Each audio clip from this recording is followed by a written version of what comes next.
You are listening to Chill Chat, the weekly Chinese language learning podcast. I'm your host, Karen. This is the Beginner Chinese series, which is perfect for absolute beginners as well as those who have some basic knowledge of Mandarin Chinese.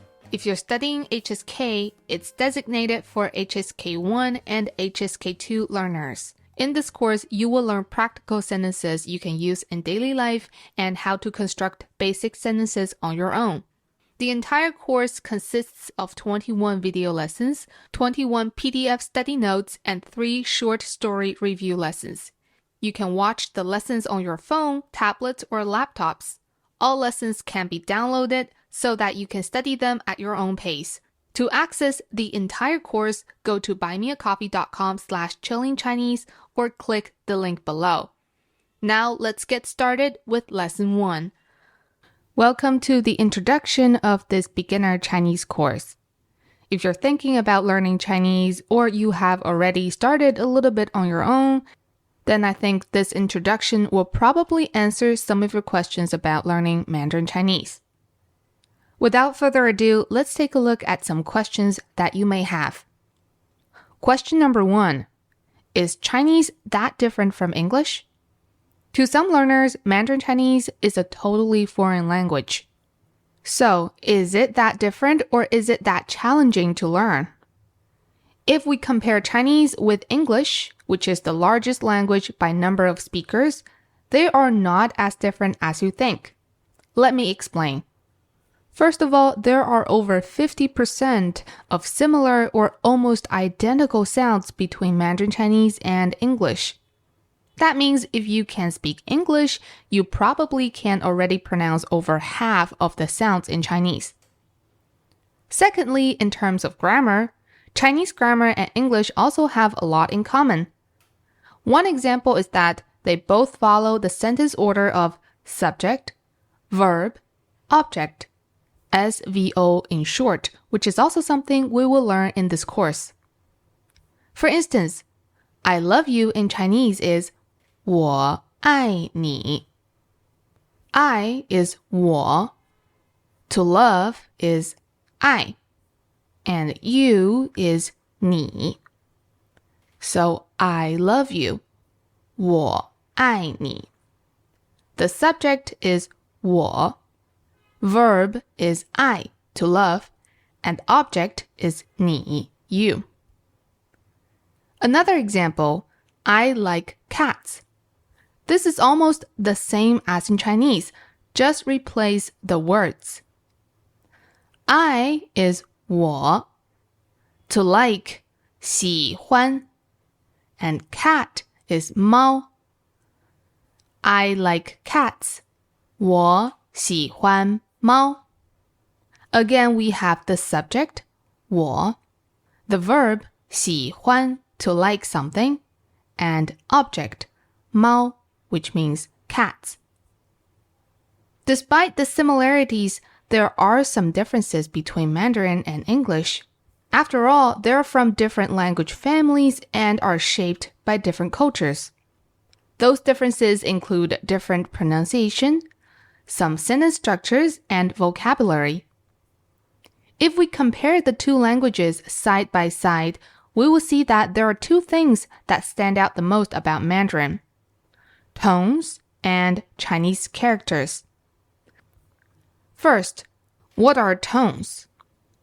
In English, if you say mom or mom or mom, they all mean the same thing, mother. However, in Chinese, if you say ma, that's mom. Ma, that's hemp or numb. Ma, that means horse. And if you say ma, that means to scold someone. You might be thinking, wait, what? All of those four you just said sound completely the same to me. That's because you haven't got used to the Chinese tonal system yet. This will improve as you listen more and practice more.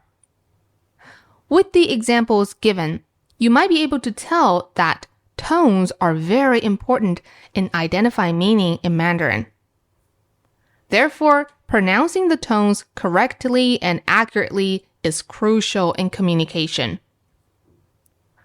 There are 5 tones in Mandarin Chinese. The first tone is ah. This is also known as the high and flat tone. It sounds a bit like when you're saying la la la la la, ah. The second tone is ah, the rising tone. It sounds like when you're asking a question. What? Ah? That's the second tone. The third tone, ah. This is also the low, flat tone. Some people call it the V-shaped tone because of the tone mark. I would say it sounds a bit like ah-huh, the ah part. It's very low in your voice. Ah-huh, ah. And number 4 is ah, the falling tone. Sounds like sure or no. Ah. And the 5th tone is ah.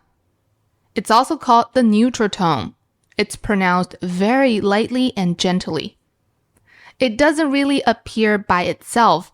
The neutral tone usually follows another character with one of the 4 tones we mentioned, such as mom, mama.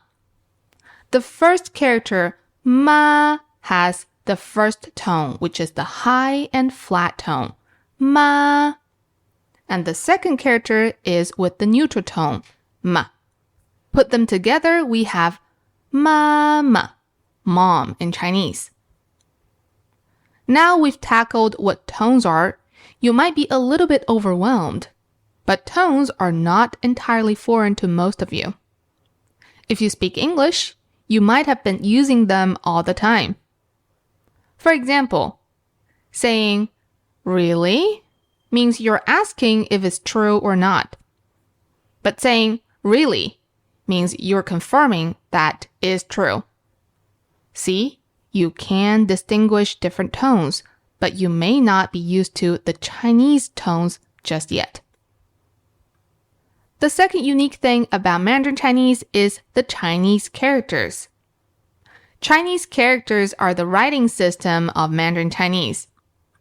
English uses the Latin alphabet, which is A, B, C, etc. And Chinese uses Chinese characters. Characters have created such a headache for many learners because there are a lot of them. And just looking at the character won't give you any hint of how to pronounce them. Thankfully, a great tool has been created to help you get started. Pinyin. Pinyin is a tool using letters to help learners pronounce the characters. It's the official romanization system for standard Mandarin Chinese in mainland China and to some extent in Taiwan and Singapore. Seeing the pinyin, learners might have a better idea of how to pronounce the word. And that is the biggest purpose of pinyin, to help us pronounce the characters more easily. You might be thinking, so if I know pinyin, I don't need to learn Chinese characters, right?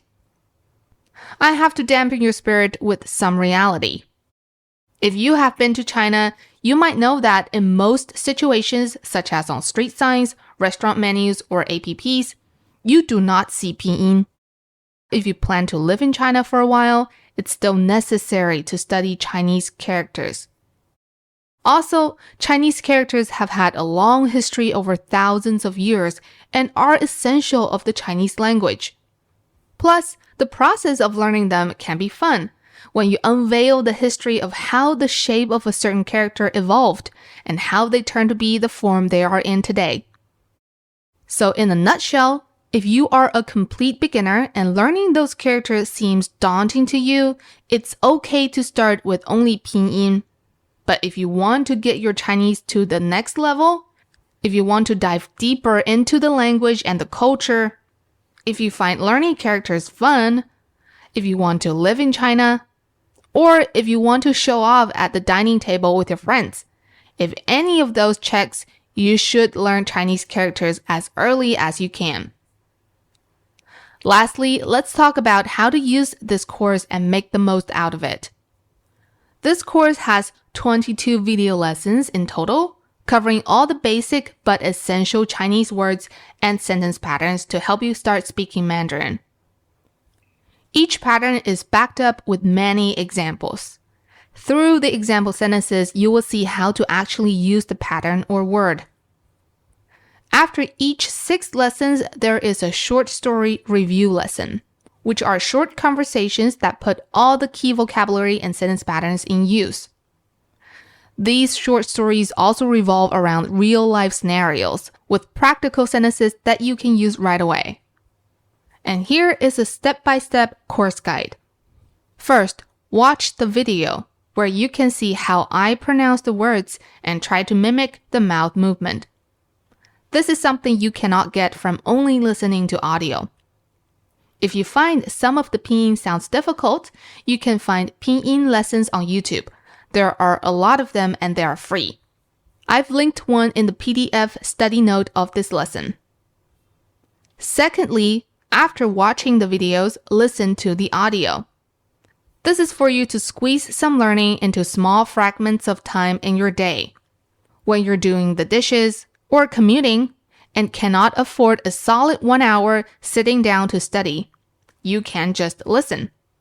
It's also the material for brain soaking, which basically means to get your brain used to the foreign sounds of this new language. Therefore, listening over and over is crucial. In the meantime, let your brain familiarize with the words and sounds. And if you can repeat after the audio, listen and repeat. You can also listen and read along with the PDF study notes and utilize the flashcards for some memory enhancement and self-testing. In the PDF study note, you will also find some other tips of learning Mandarin in general, as well as useful resources you can use. And that is the introduction of this beginner Chinese course. I will see you in the next lesson, which is called the toolbox, where we will learn some very short basic sentences that you need to know, such as, what's your name? Thank you. You're welcome. And some basic requests you can use with learning Chinese, such as, can you repeat that please? What does that mean? How do you say a certain word? So see you there.